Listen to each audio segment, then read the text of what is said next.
Assalamualaikum warahmatullahi wabarakatuh.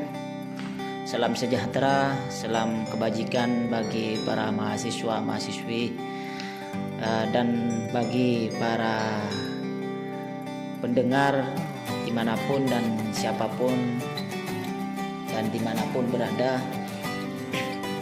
Pada hari ini saya akan menjelaskan tentang materi hakikat manusia dan pendidikan. Namun yang perlu diketahui oleh para mahasiswa, sebelum kalian belajar ada beberapa indikator yang perlu digarisbawahi dan perlu dicermati oleh kalian.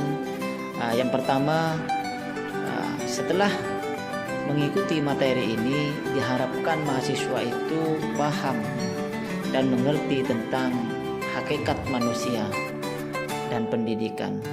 Kemudian setelah paham, setidaknya bisa membuat pengertian dan definisi tentang hakikat manusia. Itu yang perlu digarisbawahi oleh mahasiswa pada hari ini. Untuk selanjutnya saya akan menjelaskan tentang hakikat manusia. Apa sebenarnya hakikat manusia itu? Jadi sasaran pendidikan adalah manusia. Pendidikan bermaksud membantu peserta didik untuk menumbuh kembang potensi kemanusiaannya. Potensi kemanusiaan merupakan benih yang kemungkinan untuk menjadi manusia. Tugas pendidik hanya mungkin dilakukan dengan benar dan tepat tujuan. Jika pendidik memiliki gambaran dan yang jelas tentang siapa manusia itu sebenarnya, pemahaman pendidik terhadap sikap hakikat manusia akan membentuk peta tentang karakteristik manusia. Peta ini yang akan menjadi landasan serta memberi acuan bagi pendidik dalam bersikap menyusun strategi, metode dan teknik serta memilih pendekatan dan orientasi dalam merancang dan melaksanakan komunikasi di dalam interaksi manusia. Itulah hakikat tentang manusia. Selanjutnya saya akan menjelaskan tentang konsep-konsep tentang manusia. Banyak para ahli yang menyampaikan, di sini Plato menyampaikan memandang bahwa manusia itu terdiri dari jiwa dan tubuh. Dan dua elemen manusia ini memiliki esensi dan karakteristik yang berbeda. Aristoteles berbeda dengan Plato. Ia memandang bahwa manusia itu sebagai suatu kesatuan.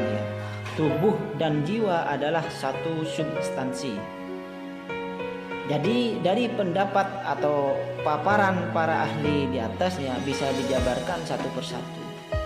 Apa yang dimaksud dengan jiwa? Jiwa adalah bagian yang bukan jasmania.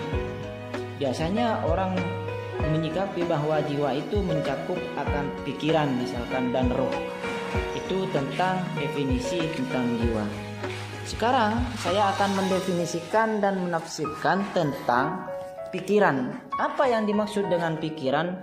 Pikiran adalah suatu alat spiritual manusia yang berfungsi untuk membedakan antara benar dan salah.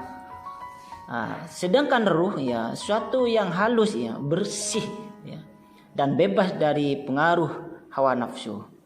Itu tentang jabaran tentang pikiran. Kemudian saya akan melanjutkan terkait dengan tubuh misalkan.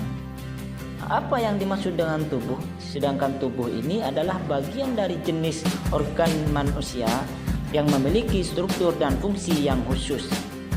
Misalkan tangan,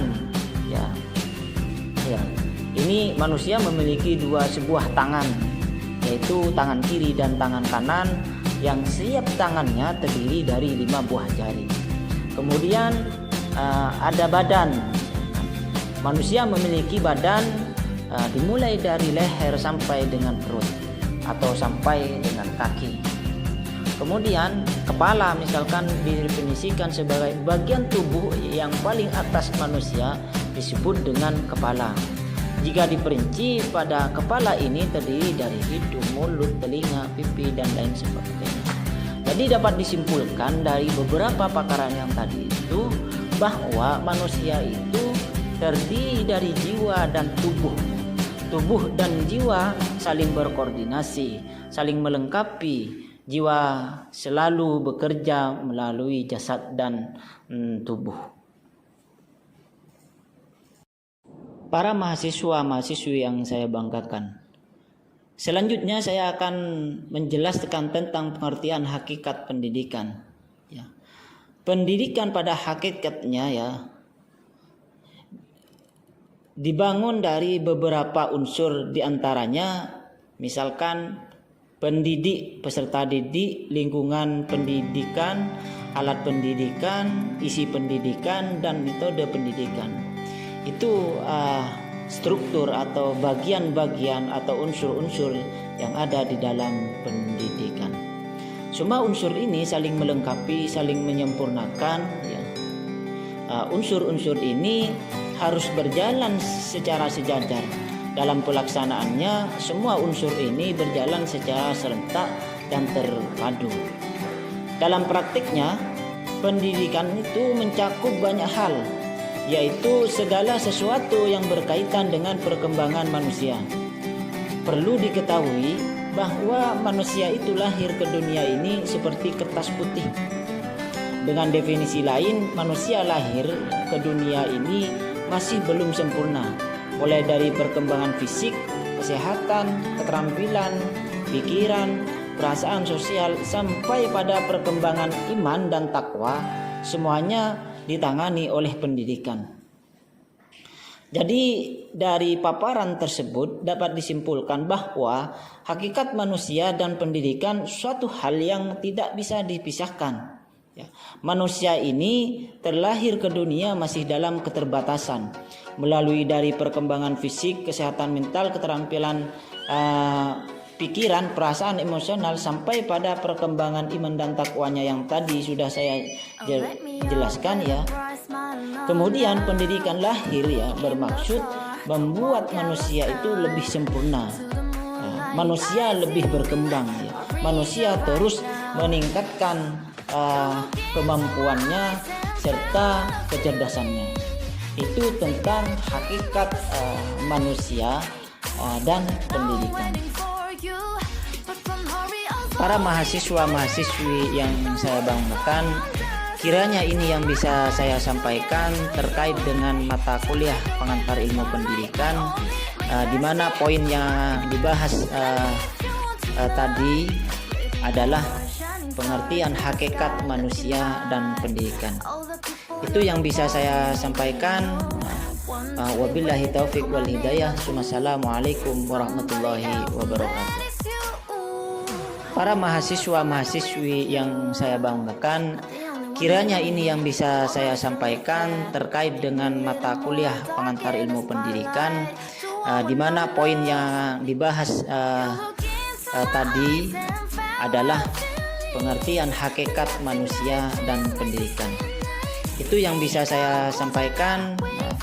Wabillahi taufiq wal hidayah. Wassalamualaikum warahmatullahi wabarakatuh.